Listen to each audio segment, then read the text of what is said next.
Awesome. We are live. Hello, everyone. Happy Thursday, Friday Junior, if you will. Super excited for today's presentation.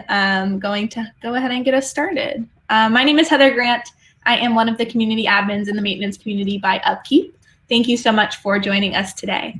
If you are not already a member of the maintenance community by Upkeep, we will send the link on how to join the Slack group in the chat shortly. We would love to have you join us. Today with me, I have Ricky Smith. Ricky is our maintenance expert in residence at the maintenance community on Slack, meaning he puts on one webinar just like this each week for all of our members. The recording from today's session, as well as the slides that you see here, will be available in the maintenance community tomorrow. Ricky himself is also available to answer questions live in the Slack group. So if there's anyone else you know who would benefit from some of Ricky's expertise, please feel free to send them the replay of this webinar or the invitation to Slack directly as well. Final piece of housekeeping before we get started, you'll notice that your cameras and microphones are not turned on today. So what you'll want to do if you have any questions for Ricky or want to answer any of the questions I think will ask you, is go ahead and use that chat box on the right-hand side of your screen. Let me know as well if you're having any difficulties with anything during the webinar today. We will have time at the end, I believe, for some questions. So if we don't get to any questions throughout the presentation, we'll have time at the end to do so. Any questions we don't get to at the end, we'll answer offline in the community and get you an answer to your questions. Thank you, everyone, again for joining. And Ricky, I'll hand it over to you. All right. Thank you very much. Welcome, everyone. Today is lean maintenance and how to apply. So how do we apply lean maintenance in a world where most companies are focused on lean? But how do we bring a different look for maintenance in these type of organizations? So here's a pretest. So send your answers to Heather, just text them to her. Lean maintenance objective is to perform maintenance at the lowest cost, true or false?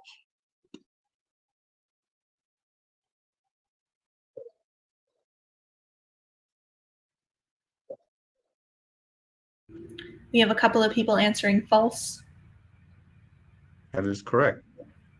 Lean is all about the reduction of waste in maintenance and production, true or false? We have a couple of people saying false again.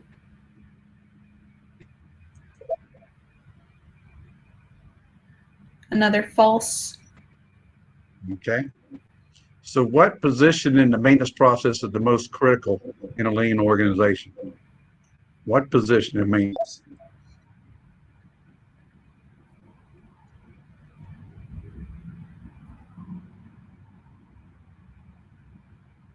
A couple people typing no answers just yet. Think about that question. A couple of people said technician.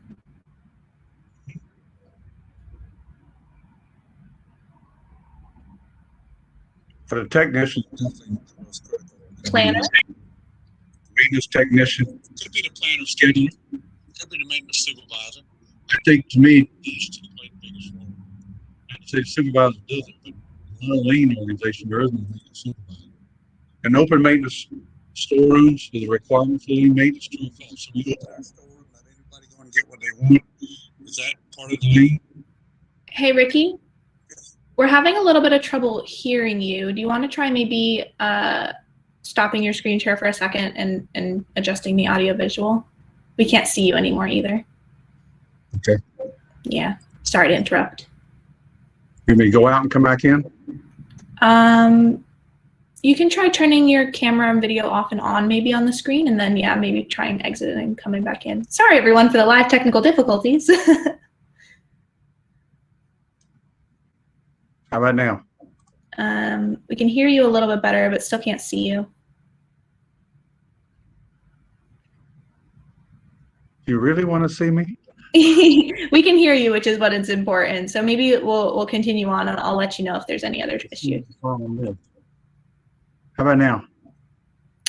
We're hearing you okay, so let's try maybe just continuing on for now. If it drops out again, I'll say something. Okay. So on number 4 was an open maintenance storerooms is a requirement for lean maintenance, or was it not locked? Hey, Ricky. True or false? We're not seeing your presentation.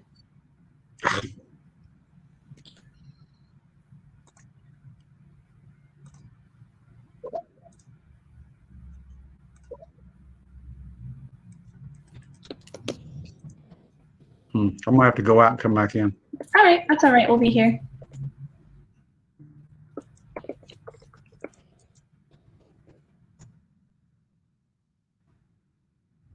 Thank you again, everyone, for your patience working through some live technical difficulties.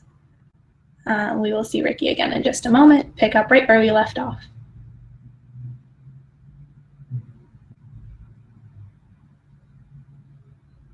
In the meantime, feel free to say hello. Let us know where you're joining from in the chat. Hello, Curtis. Hi, Naved. How are you? Hi, Manuel. Welcome.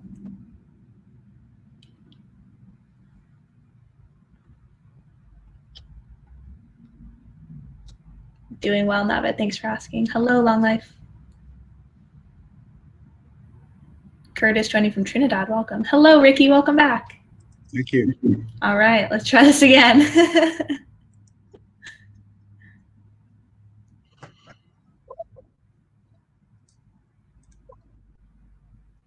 Doesn't like giving me the application screen spinning. You must authorize screen sharing, it says.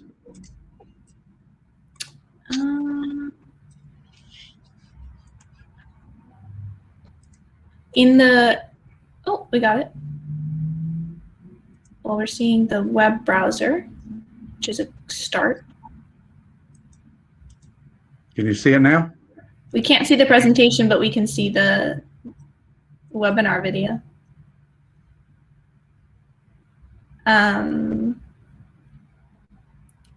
You can see the slides? Nope.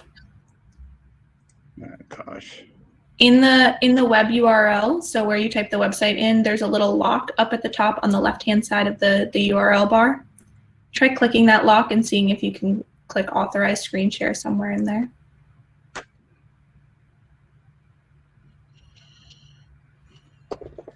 No, I don't see it.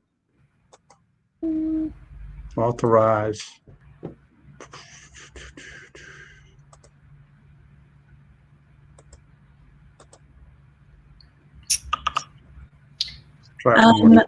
Ricky, why don't you forward me the slides via email and I can try sharing them?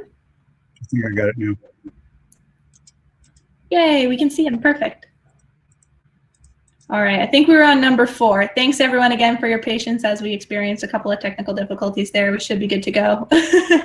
Okay, an open maintenance store, in other words, there's no gate, no lock or anything, is a requirement for lean maintenance, true or false? We got a true, true. Ooh, false, another true. Couple more true, false. Kind of a mixed bag here. That's what I expected. It's true. Okay. The number one waste in maintenance is waiting or looking for parts. You know, looking for a supervisor, looking for production. None of the above. 1. We got 1 from a few people.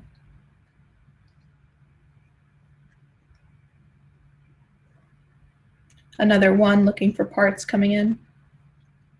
Someone says all of the above. Good luck. Glad you're on here. Couple more 1s. All right, let's move on. Yeah, I just talked about this one. Okay. Storeroom locked. Is it locked, yes or no? Unlocked, I'm sorry. We got no, no, no, nope. Okay. Does your operator perform any maintenance work? Sometimes or no? Or if they do, are they effective?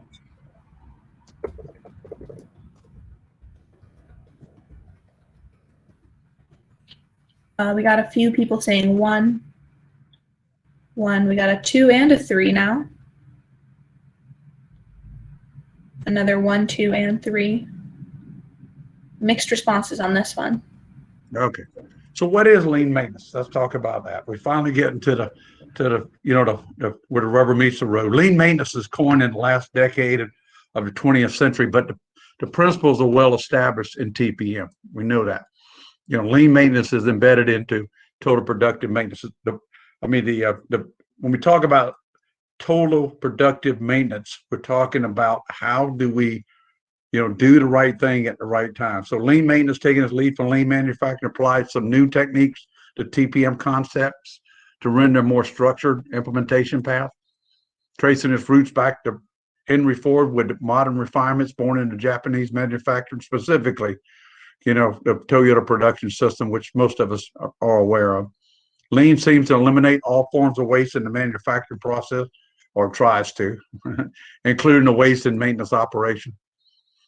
To reduce costs and improve production, most large manufacturing process companies that have embraced lean manufacturing concept have taken an approach of building all of the systems and infrastructure throughout the organization, very structured, very structured. The result of this traditional approach has been erratic implementation efforts that are often stalled out or terminated because before the benefits come.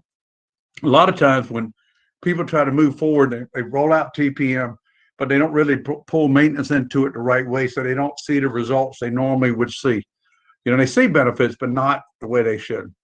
So here's the evolution of lean. We got, it's the evolution of manufacturing, period. So we got the craftsperson division of labor in 1733. We'll go all the way down to, we got machine assist in 1881, organizational labor. And really, that wasn't 1881. Really, that's in 1900, in the 1900s and 1915. And then 1990s is really when Kaizen, lean thinking came in. And then we got the modern lean manufacturing now. So some characteristics common to majority of lean manufacturers: waste reduction, integrated supply chain, enhanced customer value creating organization. And the characteristics that are most commonly left out of lean manufacturing implementation include committed management. That's a big deal. They talk it, but they don't walk it. Winning employee commitment. I want all my employees to buy into it. And I think a lot of times if you came from a regular manufacturing organization, you go to a lean, there's a lot of things you got to learn.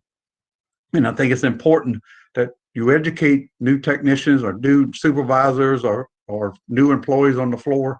You give them the right training so they understand it. Because a lot of companies I've gone to that embed lean, a lot of times they got a lot of problems with production, not maintenance, but production. And it seems like no one's doing what they're supposed to be doing. I would say, my personal opinion, is that it's lack of leadership. It has a lot to do with it. Empowering employees, responsibility and accountability at the lowest level. I have to tell you, if lean even came in, when I was a maintenance supervisor and a maintenance manager, my people were empowered. They knew what they were supposed to do. I didn't have to hold their hands. Optimize equipment reliability. That's what we want. We want out of lean, optimal equipment reliability at optimal cost. The measurement, the lean performance system that we want to have in place. Plant-wide lines of communication. That's why I've been in one plant. I went to one plant recently, and I don't want to say the name of it, but I tell you what, they got a lot of visual cues. They got a lot of information there that really shows their commitment to lean, and it was working well. All processes and workflows defined.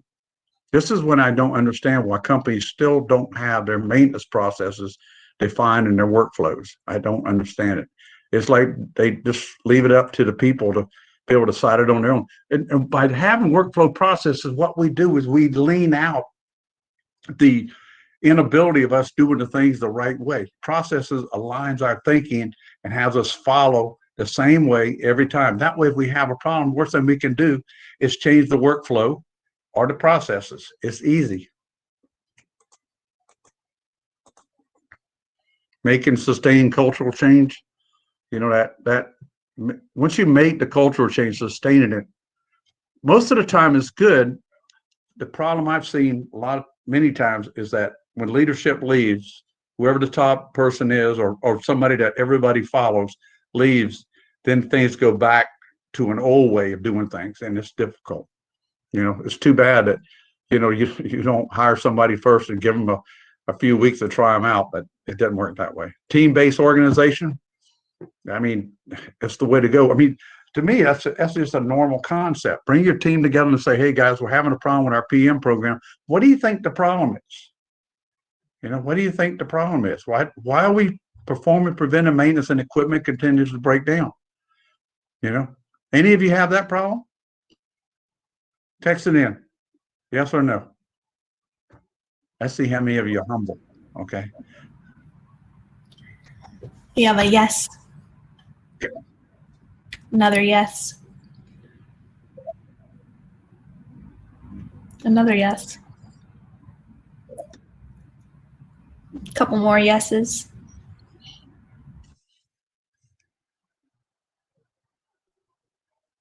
All right, we're gonna move on. Get some other ones sandbagging on me. Continuous improvement practice in all departments and at all levels. No doubt about it. Everybody has to practice, lean in all areas, and they got to demonstrate it.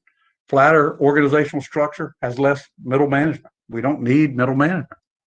And I'll tell you, I really thought, when I was a maintenance manager, I really didn't need maintenance supervisors. In fact, one of my maintenance supervisors, I made a maintenance engineering leader, and he took care of our maintenance engineering problems because he was my smartest technician. So I didn't need a supervisor. I just needed someone that could help me with other things like breakdowns. Okay. Measures of performance used, and then, balance, production, not maximum and not overproduction. And most companies don't do that. Quality the first time and every time. No doubt about it. No doubt about it. And most companies do very well at that. So lean is comprehensive. Lean is a comprehensive package that includes reducing inventory, standardized work return. Let's put back up the inventory. What about if we're in lean? What do you think our spare parts are like? Are we got a lot of spare parts, or we'll have very minimum spare parts? Somebody tell me. Text it in.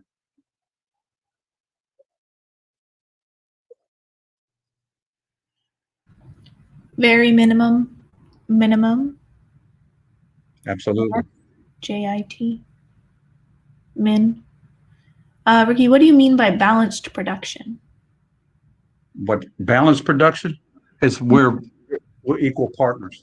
We align together. We work together. All right. Standardized work routines. Lean package has to have that. Improving processes. We should always improve. How do we improve? How do we improve maintenance? We improve maintenance by data, by information.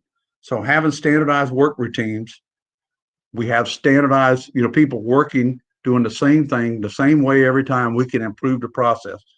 So if you have a problem over and over again, maybe we need to go back to the root cause of our process. So let's just say it's maybe planning and scheduling. Maybe we got to go back and evaluate that.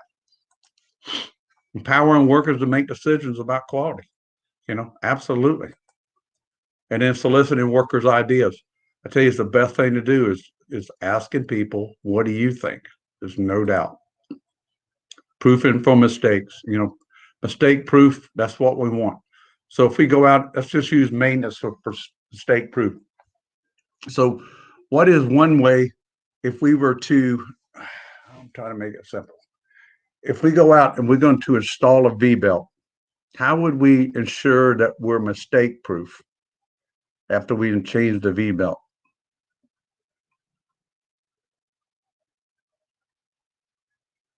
God, things got quiet. People thinking now.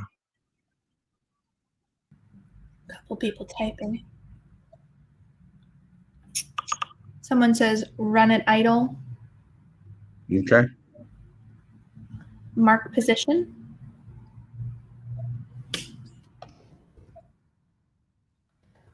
Belt tension, check tension, Tension and deflection. Test run.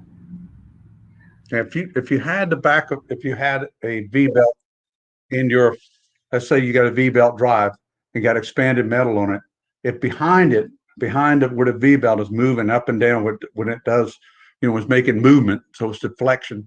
Okay, we should mark it so we can see it. So a technician comes by, or when they start it up after they put a new V-belt on it, they can look at it and say, is it moving between the two lines? If yes, then we're good.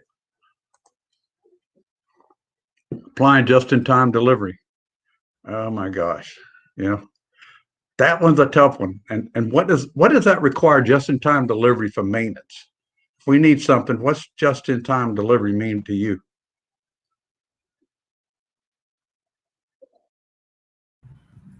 We have response time. Yeah. So if someone says that they're going to deliver it at this time, we expect it at that time. We've got a vendor close by that says anytime you need that part, you call us, we deliver. That could be it too, right? Using a lean supply chain. I mean, the suppliers you have to be already into lean. So lean's a journey. It's not a destination. The view improves as we focus on the right things. Maintenance alignment with production to optimize process reliability, increase profit. It's all about the money.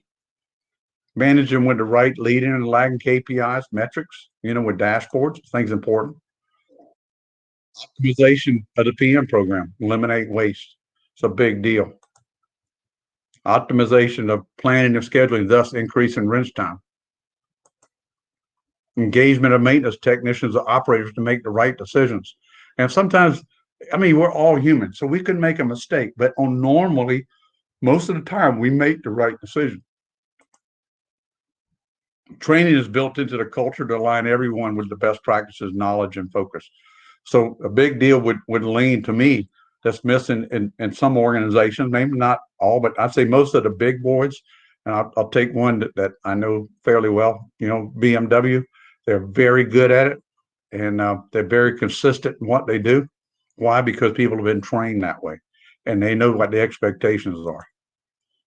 So lean transformation is a journey. Lean transformation is a journey, not a destination.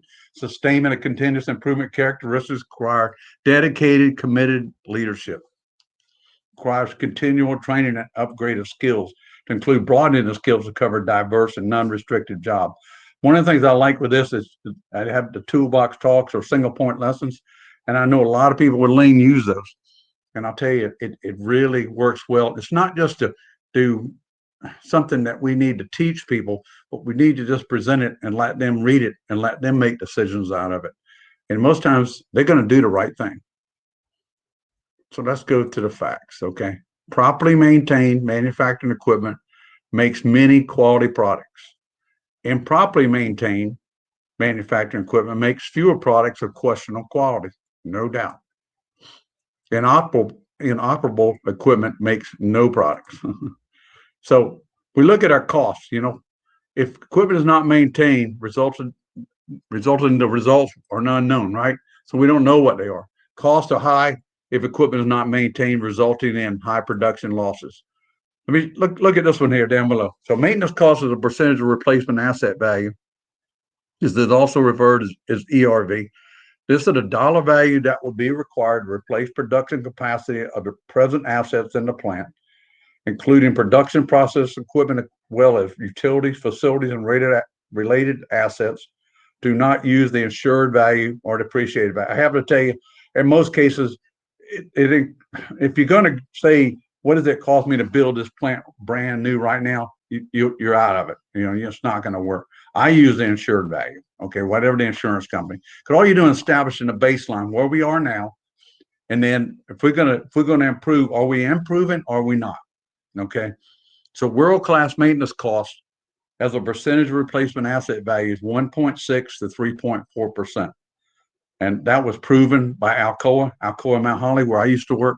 Ours was down at one time to 1.4%, but then they found we don't need it that low. There are things that we can free up a little bit to do better. Typical maintenance cost is a percentage of replacement value of asset value, 6.7 to 12.3%. It's incredible. Spending a lot of money to get the reliability they get.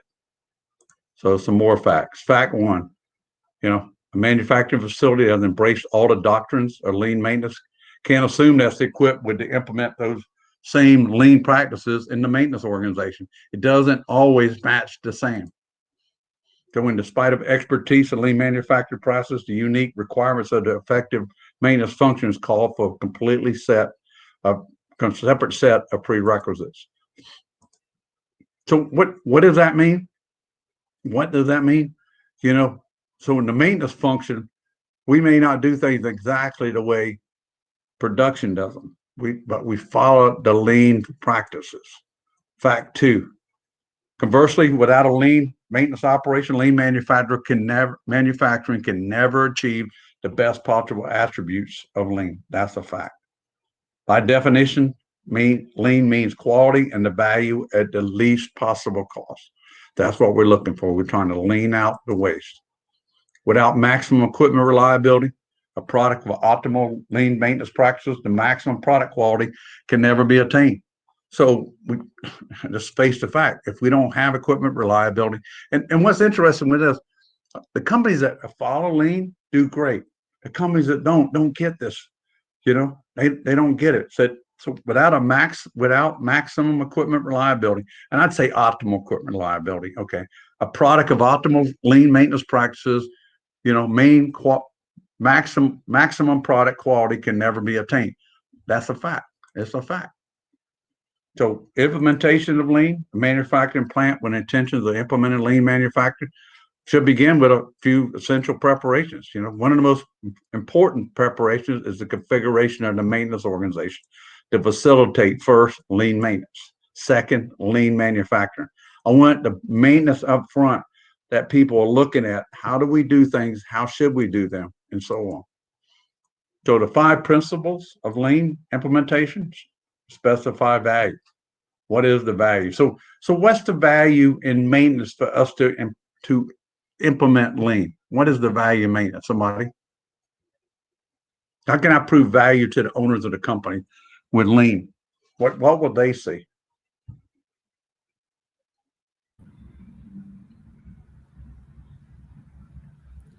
No one typing yet. You might have stumped them. Oh, we got a couple typing now. They just have to think about it. Got some smart, good guys on today. Yeah, definitely. Great participation so far. We have someone that says lower cost and reduce maintenance cost.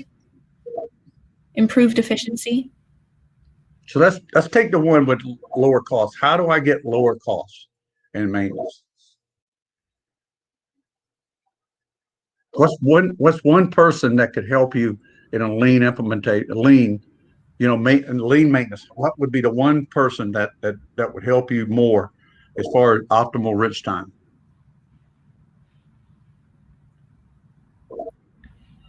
We're having a couple people say less downtime and more reliability as a way to lower cost. No answers for the who question yet. Oh, a planner.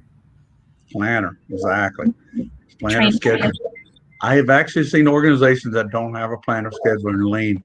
And the reason that they don't, because they didn't understand it. And that's why I was there, because they were having problems. Okay. Map. Got to have the value stream, right? We got to follow the map. Apply the flow selectively, the pull, and continuous improvement. We're ultimately seeking perfection. We'll never maybe attain perfection exactly, but we're gonna strive for it every day. And then one will find out it impossible to optimize maintenance organization without first understanding the foundational elements of successful maintenance and optimizing them before approaching lean maintenance. So we want to make sure we have the foundational elements set up for it first before we set it up. Like look down below, lean maintenance practices, planning and scheduling, documentation, work order system, CMMS, predictive maintenance, you know, root cause analysis, and there are others too. These are just some of them I wanted to share with you. So, but without these, we're gonna be stumped. You go back to the CMMS. I mean, how many people don't use the CMMS effectively? How can you have a lean maintenance organization without full utilization of the CMMS or EAM? It's not going to happen. So the goal of lean manufacturing, the practice of eliminating waste in every area of production, including customer relations, sales, delivery, billing, service, product satisfaction, product design, supplier network, production flow, maintenance, engineering, quality assurance, and factory management. So its goal is to utilize less human effort, less inventory, and less time to respond to the customer demand. In other words, when a customer places an order, we should have a set value saying if once you place the order, you'll have it to you within X amount of time. Less time to develop products and less space to produce top quality products in the most efficient and economical, manner possible. Some people still living in the Stone Ages. So which element or elements support maintenance to attain lean manufacturing goal the most? Which element? So we got them down. We got work identification. Okay. We got work identification. So that's work that comes from PM and PDM. We got maintenance planning. Okay. So that's planning the job. And then we got maintenance scheduling, work execution, work order closeout, and then failure reporting. So which one of these, so which element is number one on this proactive maintenance continuous improvement loop? So, but do a help lean manufacturing meet this goal? Which one?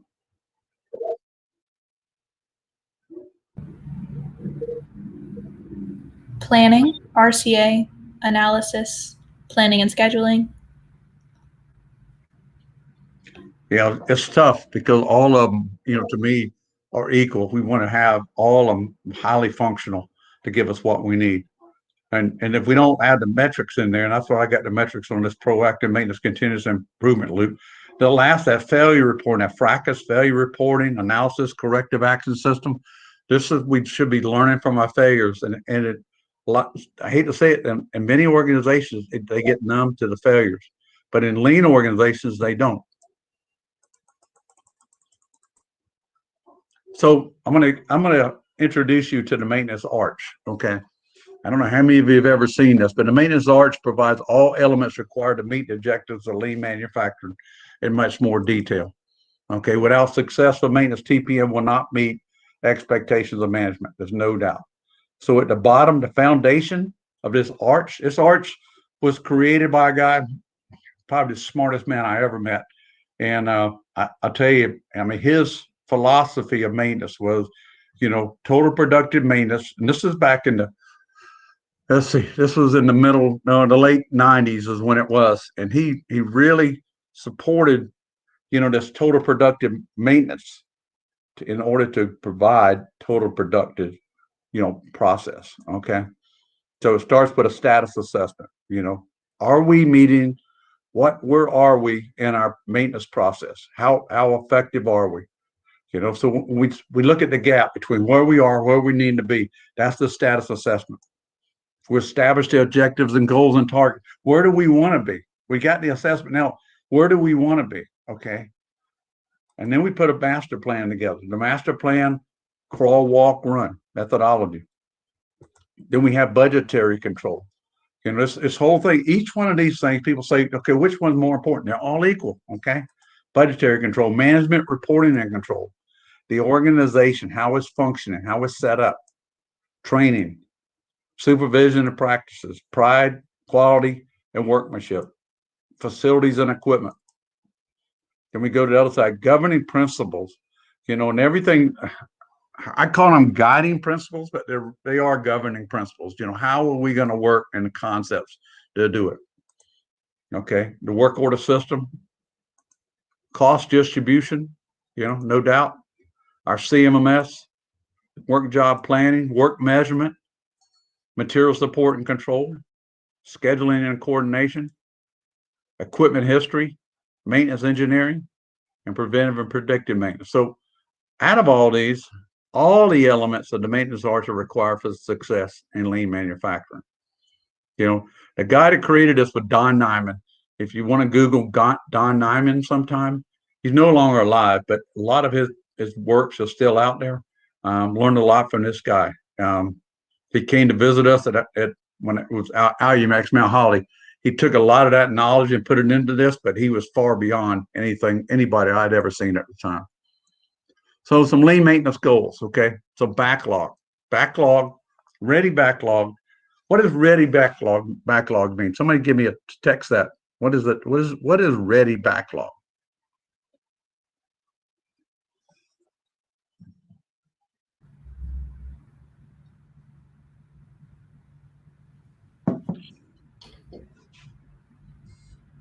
Somebody texting Somebody Keep trying to look it up on their phone real Yeah. quick. People typing job planned that needs to be done. Okay. Someone else says always there. Pending activities. Jobs ready to do. Wait a Planned. minute. Wait. Oh, job's ready to do. So they're ready to schedule. Exactly. So 2 to 4 weeks of backlog. What is 2 to 4 weeks of backlog? The ready backlog, ready to schedule. That is, let's say I got 10 maintenance people. Okay, 1 week of backlog, 40 hours. They're working 40 hours a week. 40 hours times 10 hours. Okay, 10 people. So that's 400 labor hours in 1 week of backlog. 2 weeks is 800. Okay. So you see ready backlog means, let's say we have a breakdown unexpected in our manufacturing facility. Then we can just pull those ready work packages out and we can go execute. Total backlog. This is all the work orders in our system, 4 to 6 weeks. Storage service level. What does that mean? We go to the storeroom. The computer says it's in there. It's not in stocks. 95 to 98% of the time. Materials delivered to the job site above 65%. Working at an aluminum smelter, the production lines were 1/8 of a mile long. So what did they do? They were delivered from production to certain cages that we had designated. They would put them in there. So once they were there, they were kitted. So it was ready to be scheduled. Stores turn, how fast, how often do parts turn? We don't want, unless it's an insurance spare, we don't want a part sitting on the shelf forever. Okay. Preventive maintenance labor hours, including predictive maintenance, 30% or greater of labor hours. Unscheduled maintenance labor man hours, 10%. On the job supervision, above 65%. I've always felt when I was a maintenance supervisor, my job wasn't to tell people what to do. I was there to enable them to do their job. I was there to help them, so I wasn't there to look over the shoulder. My guys knew it. When I first went to work for this company, yeah, everybody was used to the old type supervision. I don't live that way, Schedule compliance above 90% by day, by hour. Ooh. PM compliance above 95%. Okay. So the 10% rule here is applied. 10% rule said if it's a monthly PM, then what you have to just say a monthly, we use an average of 30 days. Then if 10% rule, then you have to do it within 3 days or you're out of compliance. Overtime is low, 5%. I have to tell you, when I started out at Alcoa Mount Holly, we had high overtime, but we brought it down fast. On the job wrench time, hands-on tool time, 55%. Okay, above that. World class is 55 to 65%. Some people say, well, we got 100% wrench time. No, you don't. Because you got to take out travel to and from job site, looking for parts, looking for tools, those types of things take away from wrench time. Percentage of planned work that's planned is above 90%. Emergency labor hours under 2%. And then the PM, PDM actions, that come from PM, PDM, 6 to 1. So for every 6 inspections, we should find something. This is a number people look for a lot. How often should my people inspect to find something? And it don't have to be 6 to 1, but you need to have a rule, So this is Peter Drucker. Let me make sure I got the right one. There you go. Productivity of work is not the responsibility of the worker, but of the manager. Peter Drucker said this a long time ago. And I agree with that. All a manager has to do is enable us to do our job. Give us the tools, give us the time, give us the things we need to do it right. So name one reason why lean maintenance will not work or it does not work. Anybody? I've had people tell me this, okay? So I'm just asking the question.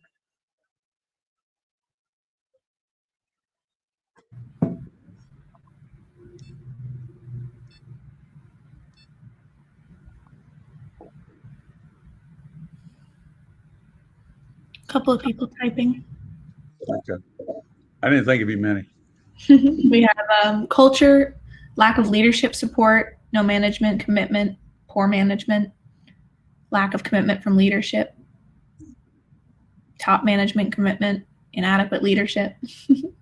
100%. I have to tell you, I wish I could show you some pictures on here, the places I've been to. They say they have lean maintenance, but I can't do it. The places I say we're doing it really great, one that I think of right off the top of my head was Budweiser. Oh my gosh. I went in there, they want to do a lean maintenance assessment, and I went in. I couldn't find any problems. I hate to say it. I spent a whole week there. I mean, I had a long list going through, looking at everything, and could find nothing really that I would say stood out to me going through that long checklist. It was amazing. But the head of the corporate leader of maintenance and reliability, he smiled at me at the end. The CEO, we had a nice dinner together and all that. But they said they knew that we wouldn't find anything, but they were hoping that we'd find something to help them. But sometimes it's difficult. So the first step in it, top management, level management buy-in. Executives in the most successful, companies instill a passion for excellence in their entire organization. Executives lead. Let me ask you, how many of you feel, nobody's going to know their name, okay? How many of you feel the top leadership, executives in your organization, have a passion for excellence in your organization?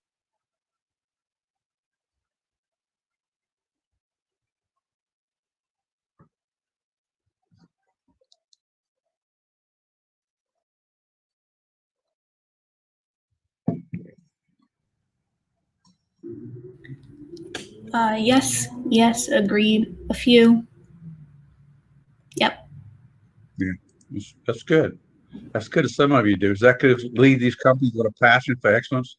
That, when we look at it, when they have the passion for excellence, and that pervades the business and creates an identify and focus for every employee. Every employee believes it and they feel it. Okay, senior executives at the top of these companies articulate consistent, direct messages that enable employees throughout the organization to understand how the company works, how performance is measured, and how the company's organized around the core strategy. This was Budweiser 100%. Everybody knew the message. Everybody. For the maintenance operation, this begins with a changeover from reactive maintenance to the total approach to proactive, approach to the proactive approach of TPM. Convincing top management of the gains in terms of return on investment that will be realized with the implementation of TPM and gaining. Remember, I showed you the amount of money we waste, not doing maintenance right is just unbelievable. So, the convincing top management of the gains in terms of return on investment that will be realized, the implementation of TPM and gaining its firm commitment, to the process is a very necessary first step in the entire lean transformation. That's why I say the assessment is a big deal. Evaluating where a company is and where they need to be and putting a plan in place that's going to get them to that level. An investment is always required. If you don't believe it, go to a bank, any bank, walk in and say, hey, I'd like to get money out of my bank account. And I said, you don't have an account here. If you don't invest money, you don't get nothing out. Okay. This is a maintenance cost. This came from John Day, the creator of world-class maintenance. What it shows is that if we look at maintenance costs on the vertical, let's say your current cost is at some level. What John found, you've got to put an investment in proactive maintenance to get a return on that investment. So this includes planning and scheduling. Planning and scheduling was really what we made a lot of money off of, and also on getting to the root cause of problems. And I mean eliminating the problem, not just finding the root cause, eliminating them. Then the return on investment, increased rinse time brings costs down, no doubt. Here's the world-class numbers again. World-class, the percent of replacement asset value, 1.6 to 3.4%. Typical costs, 6.7 to 12.3. Companies are spending a lot of money to get the reliability they get. So proactive maintenance characteristics control, proactive maintenance characteristic control over the maintenance resources. And then with the advent of effective planning and scheduling procedures, there's often a vast and rapid change in understanding of what is required of the maintenance resources from week to week. Things change rapidly. This often can be easily extended to monthly, planning periods. In other words, things will change. Our planning periods will change because as the equipment starts showing new information, providing new information, we're doing new things to it. We should have this continuous improvement cycle. And that's what maintenance is all about. When a failure occurs, we should learn something from that failure. Increase inventory control. The controls have to be tight in a lot of organizations. I mean, how many places I say most places I've been in have open storerooms, and that means that anybody can go in and get what they want. I like inventory control. So only badge in, badge out. The dual effects of increased equipment reliability, better planning, and schedule will lead directly to increased control of the operation of maintenance store. And also because just part of the habit. I mean, people accept that. The elimination of most of the waste of the business process with accurate planning and scheduling process, much of the waste in the process will cease to exist. It's a fact. Waste appears generally in the form of waiting times for material, equipment availability, and the provision of inaccurate information. No doubt. Increased accuracy in maintenance budgets. With increases in equipment reliability, large gauge and budget accuracy are immediately possible. So we start doing certain things and we get certain results, and equipment reliability increases, and that way our budget ultimately decreases dramatically. The ability to forecast maintenance requirements, either by equipment or activity, vastly enhanced when we reach the planned stage of maintenance. Then reduce costs, reduce maintenance costs. In conservative terms, a task that have been planned and scheduled is at least this is Don Nyman found this. By a lot of research he did, 50% more efficient in terms of both cost and time to complete. And then using this as a standard and applying it to the amount of tasks that are now executed in an unplanned fashion, we can easily see the range of savings that are possible. It's amazing. So the problem with maintenance is we're measuring the wrong things, okay?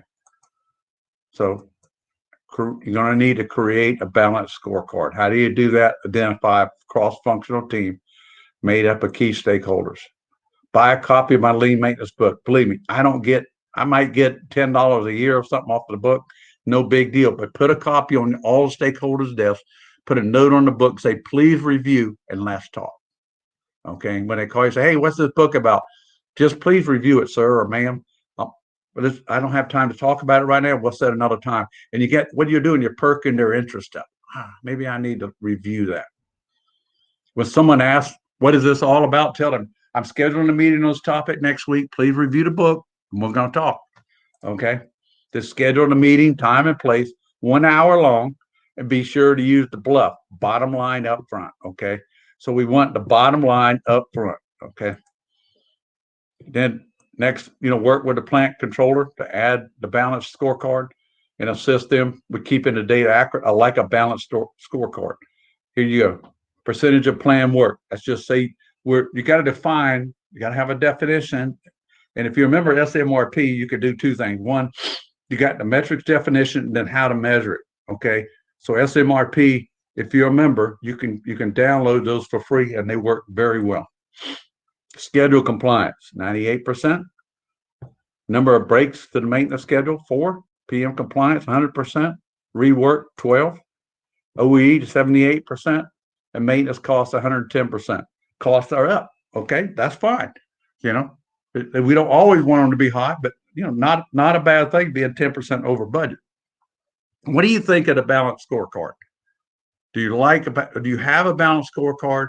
And if not, do you think this is something that you need? Text it in. Somebody's typing so far already. Yes, we need this. No. Maybe no, we don't have it, or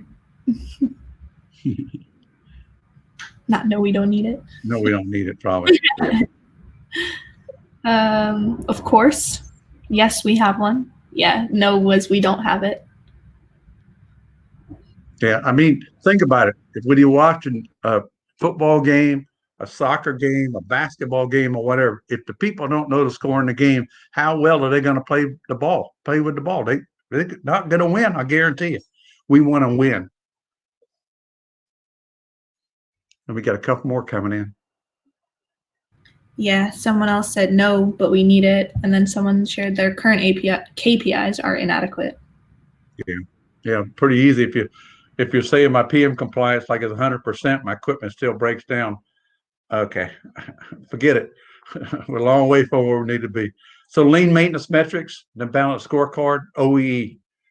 We got to have that. We know that. Maintenance labor cost is a percentage of replacement asset value, or maintenance material costs is a replacement asset value. Contract maintenance cost, I want to know it.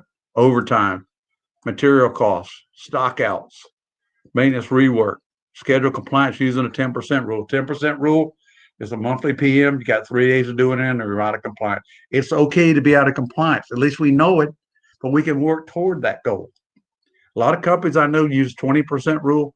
World class is 10%. Percentage of planned work. All about the definitions, right?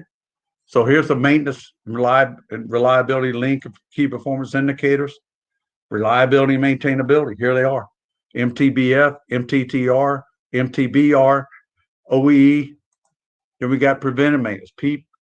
Preventive labor hours divided by emergency labor hours. Okay. Planning and scheduling. We got plan and schedule compliance, percentage of planned work, material management, store service level. It's a big deal. The time a person comes to check out a part and receive a part divided by the number of times a person comes to the store and check out a stock part and the part is not available. The inventory accuracy as a percentage. Skills training, big deal. If people go to training, what are your expectations? If I'm going to send someone to training, let's say for planning and scheduling, what would you expect to come out of it? I would expect my schedule compliance to increase. That's what I expect. I expect my rinse time to increase. Maintenance supervision, maintenance control, percentage of unplanned labor hours divided by total labor hours. Crews efficiency, percentage of actual hours completed on schedule divided by the estimated time, and work order discipline. It's a big deal. The work order is everything. Work process, productivity, and so on. So my final thoughts. If change were easy, everyone would be 100% successful, but it's not. The process of becoming successful in lean is the knowledge of known maintenance and reliability best practices is the foundation of lean maintenance. Take your production partner with you to training. I have seen that. I've seen that work very well when the production partner goes with a maintenance leader to training on maintenance and reliability best practices. Assess current state of the maintenance organization, current practices, again, where you are, and best practices. Where are we? Where do we stack up in that? Create a 3 to 5 year plan with quick wins, 90 to 100 days at the beginning. I have to say, 100% of the time, this is what I try to do all the time. This is important. You got to get some quick wins. And they're out there. There's low-hanging fruit out there. Create a lean maintenance dashboard, just like I was showing you, and post for all to see. Manage what you measure. Join me for maintenance and reliability best practices workshop, May 18th to 20th. You can talk to Heather or me. I can give you more information on it, but I'm also going to, at the end of that, you'll be able to go take the CMRP exam if you want, but a lot of people come in just because they want to know more about maintenance and reliability best practices. There's my email, and there's my website. Any questions? Anybody? Thank you so much, Ricky. That was awesome. Really awesome participation from the audience today, too. Thank you, everyone, for your contribution. We have a couple of questions that came in a little bit earlier. One of the questions was, sorry, as I scroll back from all these wonderful comments. Are you saying only firms with a CMMS can do lean, or can everyone do lean maintenance? Can everybody use a CMMS? Can only people with a CMMS do lean maintenance? Anybody should be able to, if you got a lean organization, anybody should be able to use the CMMS, put work requests in and stuff like that. Everybody should have access to it, everybody. But you got to train them, and you got to give them some kind of, ways to be able to follow it, like a good SOP. Mm-hmm. What's the difference between lean maintenance and basic good management? Not a lot, I have to tell you. This was the whole thing Don Nyman mentioned when lean came out. He says if people just followed, best practices, they would have lean because we would reduce waste. Our costs dropped dramatically. I showed that on here. It's amazing. but we got to call it something different when you talk to some companies because they don't want to hear maintenance best practices. They want to hear lean maintenance. So it's all about the verbiage that you use. A lot of times it's funny. I'm sorry, but it's funny sometimes. All right. We got one more question. Yeah, one more question that just came in. For TPM, autonomous maintenance is a big hurdle. Any suggestions on how to overcome? Autonomous maintenance is a big hurdle in some companies. The thing is to make sure you got operators that are trained. You're going to have some good visual cues for them, with it. And, they need to go through training. And I think it's important. They got to understand the things that they're performing. They have to be what I call task qualified. In other words, the task, condition, and standard by which they're trained to. And someone verifies that. Typically, that's going to be production leadership that's going to do that. Okay. Awesome. All right. That's all the questions I'm seeing. So thank you, everyone, once again for joining us today. These slides will be on my website, too, if you want them. Okay. Yeah, wonderful. And they'll be available in community tomorrow as well. Thank you, everybody. Have a good rest of your day. Thank you, Heather. Bye.